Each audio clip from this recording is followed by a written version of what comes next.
En el restaurante, bajo las lámparas de araña, con un calor suficiente para mentir sobre el momento, mi hermano levantó su copa y dijo, claro como el agua: una chica adoptada como tú no pertenece aquí. Sin susurros, sin vacilación, solo un tajo seco y público. La mesa estalló en carcajadas, tan agudas que rascaban los huesos. Mis padres ni pestañearon. El camarero deslizó una cuenta de $2,500 delante de mí, como si mi nombre estuviera grabado en el cuero. No protesté, no me inmuté, solo sonreí, de esas sonrisas que pones cuando ya no tienes dónde quedarte. Y entonces una sola palabra atravesó el ruido. Espera. Mi abuelo acabó, con todas las risas de la sala, con solo ese suspiro. Tenía 5 años cuando el mundo se abrió en dos. Metal contra metal, cristales esparcidos por el asfalto, voces que se desvanecían en una especie de zumbido que nunca me abandonó del todo. Los servicios sociales de Florida lo calificaron como una colocación urgente. Lo llamaba mudarse de una sala de estar temporal a otra. Cada puerta se cerraba antes de que pudiera memorizar el papel tapiz. Cuando Linda y Mark Ellis firmaron los papeles, todos dijeron que tenía suerte. Una familia por fin, estabilidad, un hogar. Era demasiado joven para entender que algunas casas tienen un precio y que algunas firmas significan propiedad, no pertenencia. El día que llegué a Coral Gables, Ryan estaba de pie en el pasillo, con los brazos cruzados, examinando la pequeña bolsa de ropa que llevaba.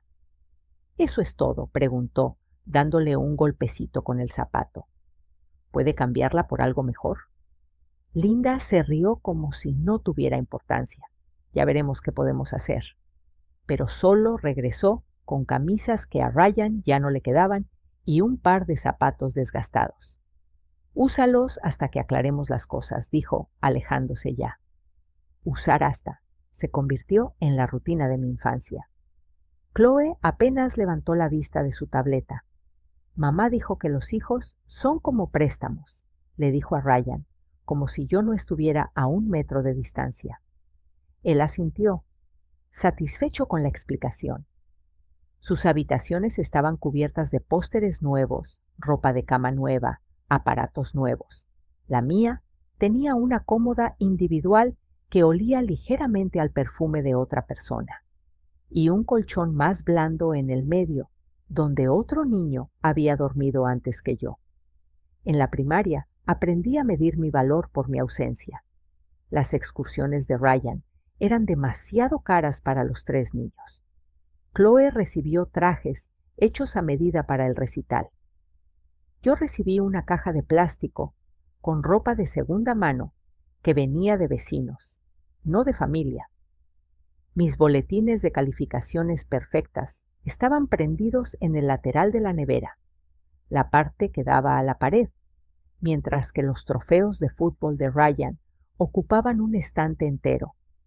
En las cenas familiares siempre me sentaban a un asiento del final, lo suficientemente cerca para servir los platos, pero lo suficientemente lejos para que pudieran editarme en las fotos sin que nadie se diera cuenta. Linda decía que era una vieja costumbre, la forma en que naturalmente enfocaba la cámara hacia sus hijos biológicos. Sonríe un poco menos, me dijo una vez. Descompone la composición. Para la secundaria, Ryan ya tenía una rutina. En las reuniones, levantaba su vaso de agua, refresco, lo que fuera, y les decía a los verdaderos hijos de los Ellis. Chloe se reía disimuladamente. Los adultos fingían no oírlo. Aprendí a mantener la vista en mi plato y a esperar a que pasara el momento. La universidad amplió la brecha. Ryan visitó universidades privadas con un orientador. Chloe recibió ayuda editorial para cada solicitud. Cuando imprimí mis cartas de aceptación, Linda las hojeó como si fueran facturas que no quería pagar. Un programa de 2 años es más realista, dijo. No podemos permitirnos más. ¿Entiendes? Pero nunca me incluyeron. Trabajé hasta tarde reponiendo mercancía, pagué mi propia matrícula y crucé el escenario de la graduación sin Ellis entre el público. El asiento, que nunca pensaron llenar, permaneció vacío. Aún así, me mantuve en silencio. Aún así, lo intenté. Me llevé a casa trabajo freelance. Construí una carrera con portátiles prestados y wifi público. Cada logro que compartía se convertía en una comparación con el progreso de Ryan o la popularidad de Chloe. Mis éxitos se registraban como ruido de fondo, un murmullo por encima del cual podían hablar. Mirando hacia atrás, puedo ver el patrón claramente, como cada puerta se cerró lo suficientemente suavemente como para parecer accidental.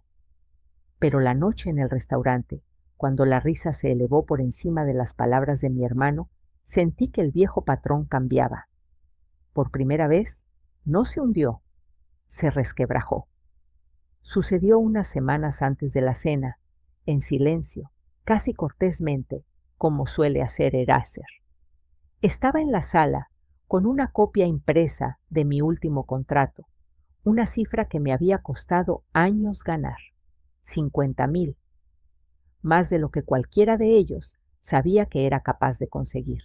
Bien por ti, dijo Linda, volviéndose hacia Chloe, que ajustaba la iluminación para otra publicación patrocinada.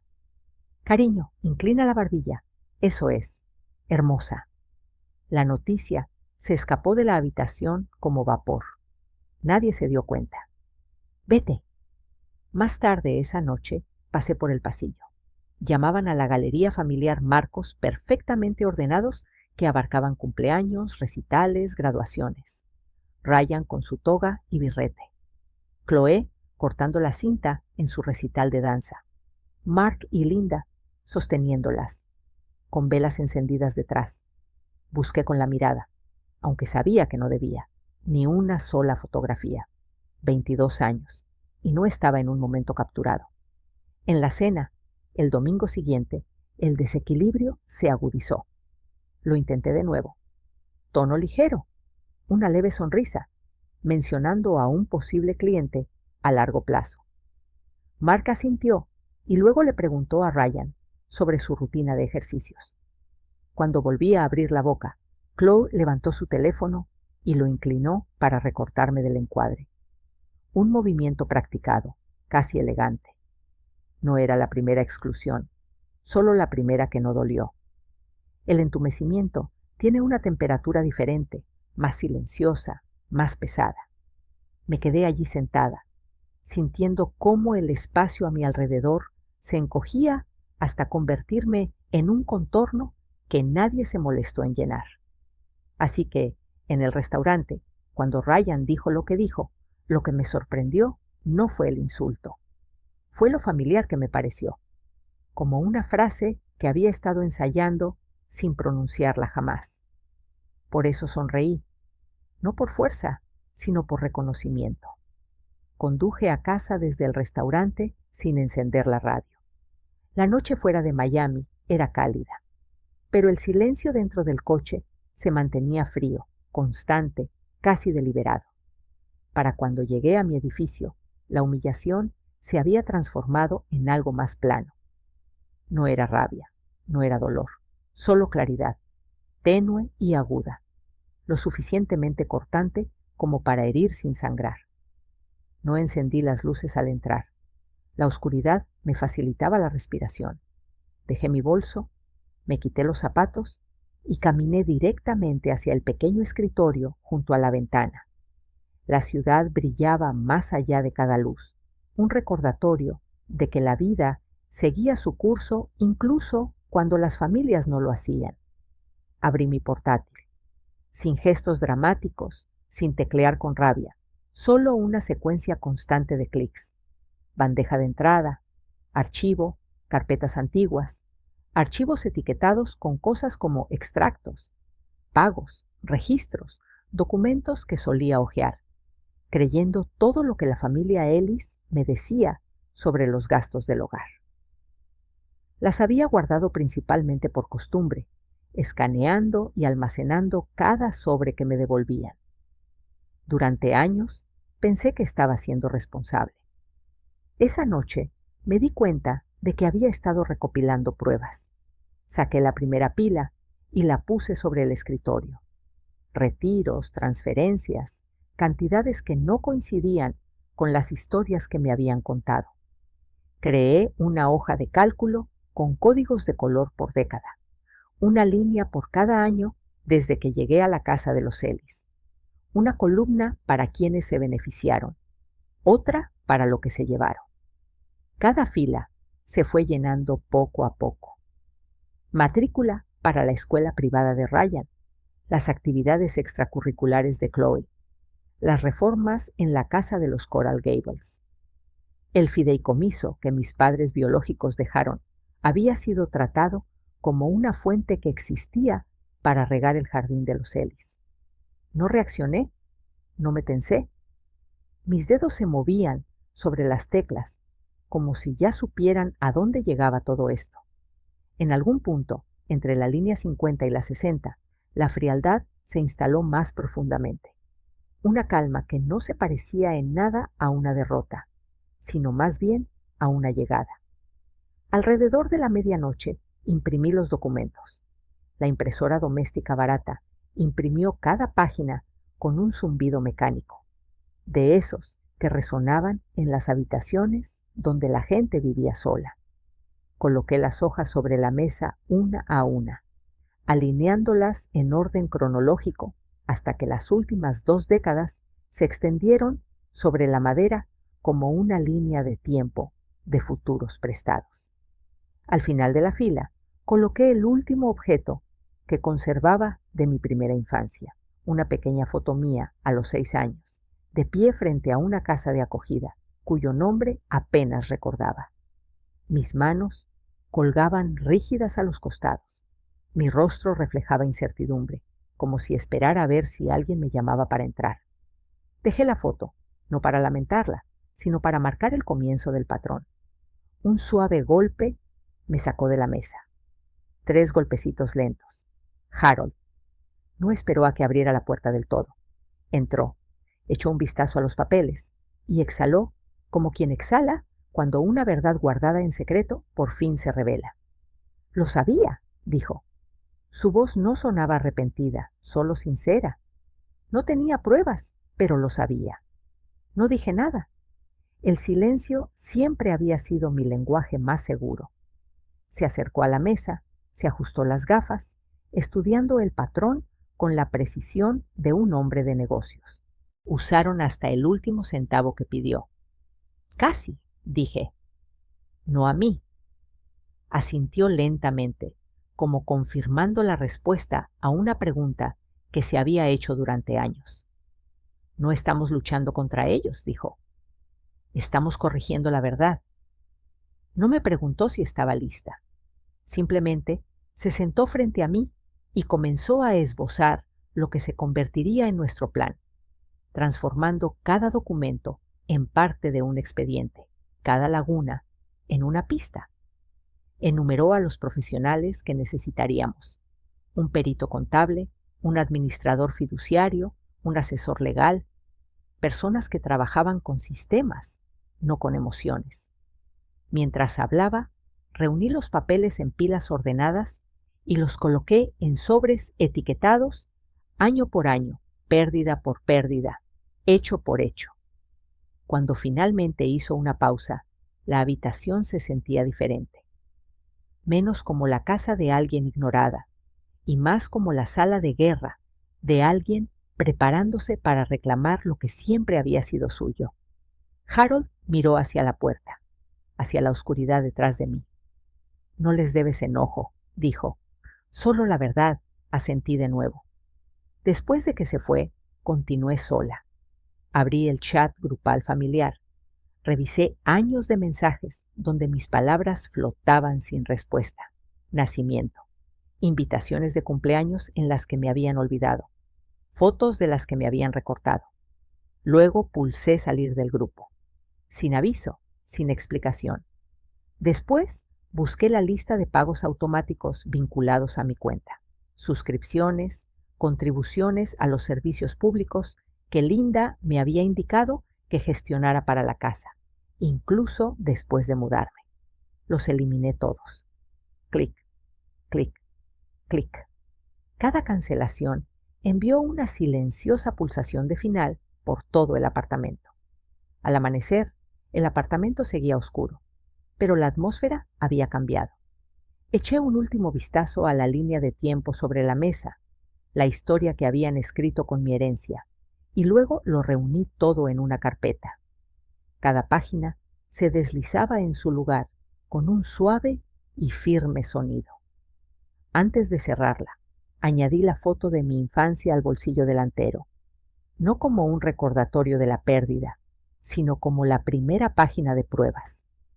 Un nuevo día se filtraba en la habitación, pálido contra las persianas. Me quedé allí de pie, con la carpeta en la mano, y me di cuenta de que ya no sentía la necesidad de justificarme. Esa parte de mí ya se había vaciado en el restaurante, entre las risas y la cuenta que esperaban que firmara. Esto era diferente. Esto era dirección. Esto era control. Dejé la carpeta junto a la puerta, lista para la siguiente reunión con Harold, y entré en la cocina. El aire era fresco, tenue, constante. Esta vez susurré no a la habitación, sino a la versión de mí que había aceptado cada desaire y se lo había tragado entero. No arreglaré lo que han roto. 2 días después, nos reunimos con ellos de nuevo. El mismo restaurante, las mismas lámparas de araña, el mismo murmullo de la charla del fin de semana.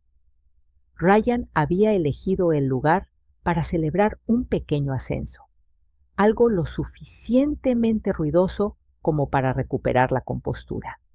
No sabían que Harold había solicitado mi presencia. No tenían ni idea de lo que llevaba en la carpeta de cuero que apretaba bajo el brazo. Llegué la última. Ryan sonrió con sorna al verme, como si el dolor persistente de su insulto aún le complaciera. Chloe se ajustó la funda del móvil buscando ángulos para un vídeo que pensaba grabar. Linda y Mark se enderezaron, mostrando una calidez que nunca me demostraban. El camarero sirvió agua.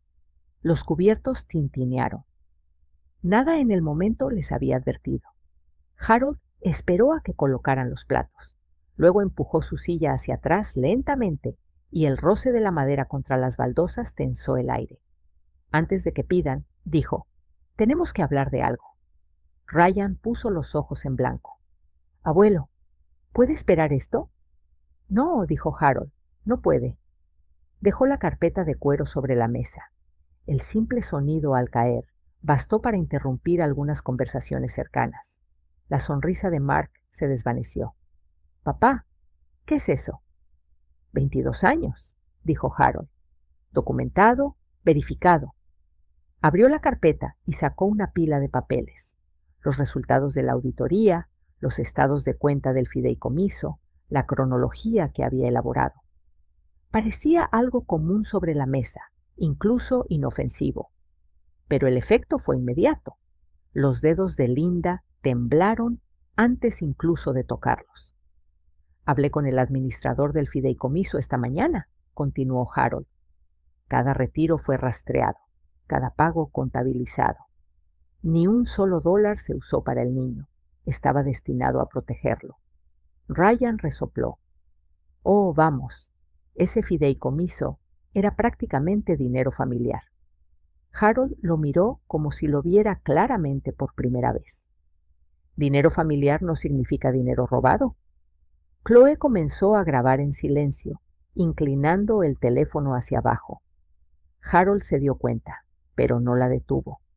Linda lo intentó primero. «Papá, criar a un hijo más cuesta mucho. A Joyce le costó todo», dijo Harold.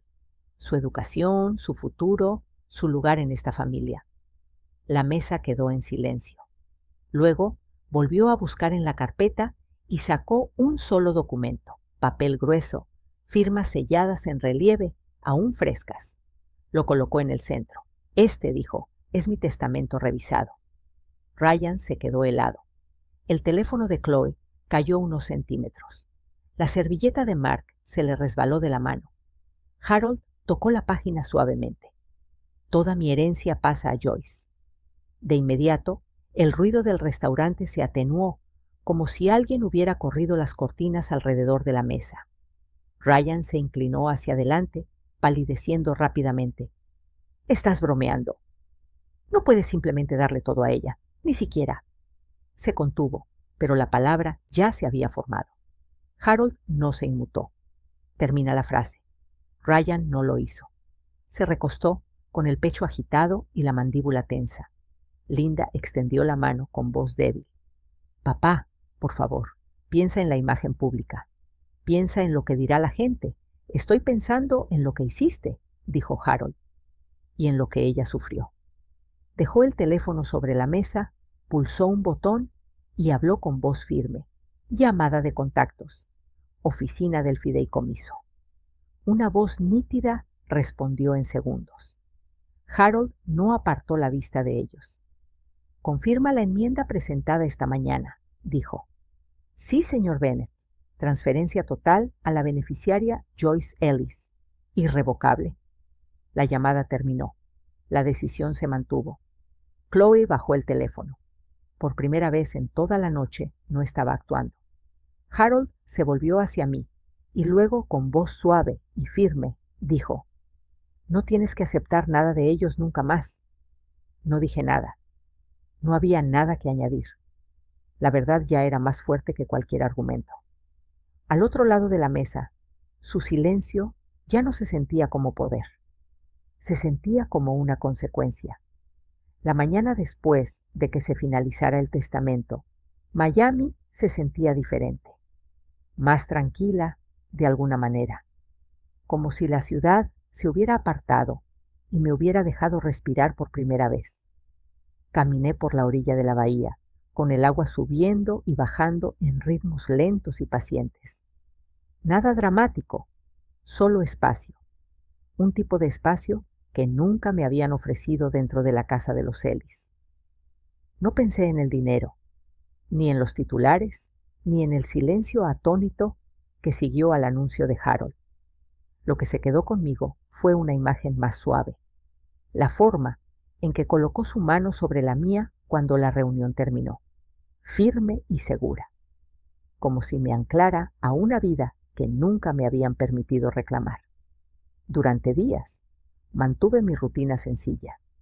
Trabajo por la mañana, paseos por la tarde, noches en la oficina del ático con Harold mientras me explicaba la fundación que quería que yo dirigiera, sus objetivos, sus responsabilidades, cómo cada parte estaba diseñada para darles a niños como yo lo que yo nunca tuve, alguien que los eligiera. Tras su fallecimiento, el silencio en su oficina se hizo más denso, pero no doloroso, más bien como una habitación donde la luz aún recordaba a la persona que estuvo allí. Continué con su plan, firmando documentos que él había esbozado, dando forma a programas que él había redactado en blocs de notas amarillos. Hacer el trabajo se sentía como continuar una conversación que no habíamos terminado. Meses después, el polvo legal que rodeaba a la familia Ellis se calmó. Sin confrontaciones dramáticas, sin exigencias, solo una distancia silenciosa, de esas que no duelen porque finalmente son intencionales. Mantuve límites claros, firmes y amables. Cuando Linda empezó a ser voluntaria en un centro infantil en Miami, me enteré a través de otro miembro de la junta. No fui a visitarla, pero tampoco dejé de pensar en ella. La gente cambia cuando se enfrenta a las consecuencias de sus decisiones. A veces, eso basta. Ryan me envió un breve correo electrónico después de una sesión de terapia. Sin excusas, solo un reconocimiento. Le respondí con una sola línea. Gracias por decirlo.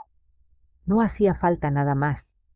Chloe desapareció de las redes sociales por un tiempo, reapareciendo más tarde con publicaciones más tranquilas. Leía pequeños momentos sin filtros. No interactué con ella, pero tampoco la bloqueé. En la primera ceremonia de becas de la fundación, estaba detrás del atril mientras los estudiantes entraban con sus familias. El ambiente estaba lleno de posibilidades, no de espectáculo. Cerca del fondo, Linda llegó con un grupo de niños de su centro. Nuestras miradas se cruzaron. Ella asintió levemente. Lo devolví. Eso fue suficiente. Cuando terminó el evento, salí al calor del atardecer. El cielo era de un dorado pálido y suave en el horizonte. Dejé que el aire me envolviera, constante y cálido. Nada que ver con las luces del restaurante que antes hacían que todo pareciera más frío. Por primera vez, el silencio no se sintió como un borrador. Se sintió como una liberación. Solía pensar que pertenecer era algo que se ganaba, un asiento por el que luchabas, un lugar al que esperabas ser invitado. Pero la distancia enseña su propia verdad. Algunas mesas nunca fueron para mí. Algunas habitaciones nunca fueron para mí. Y eso no es una pérdida, es claridad. La libertad no es ruidosa. Llega en el silencio, en la respiración que tomas cuando nadie te jala en la vida que construyes sin pedir permiso. Si mi historia te impactó, comparte desde dónde me escuchas y dime, ¿alguna vez te has alejado para finalmente encontrar tu